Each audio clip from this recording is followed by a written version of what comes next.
Hello, dear viewers. Today, we're going to talk about the life and career of Yagmur Yuksel, who has already become a prominent figure on Turkish television.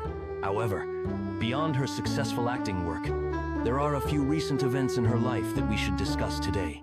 Yagmur Yuksel is known for keeping the details of her personal life private. She avoids ambiguous situations and scandals, preferring to stay in the background of her professional work.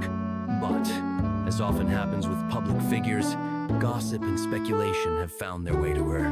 One such topic that attracted attention was the on-screen couple Dilan and Baran from the series Bloodflowers. Fans began to speculate about a possible romantic relationship between the actors off-screen.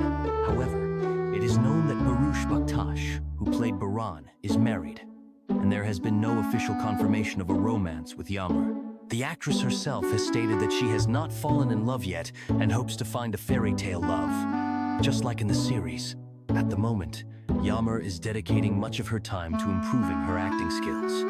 And in her free hours, she enjoys spending time with family and friends, listening to music, and reading books.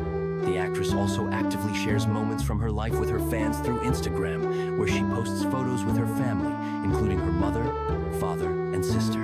These photos show how important her family's support and love are to her. Unfortunately, recently, Yagmur faced a wave of hate and offensive comments directed at her.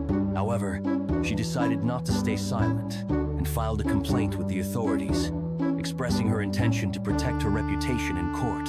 The actress's lawyer stated that several profiles spreading offensive remarks have already been blocked.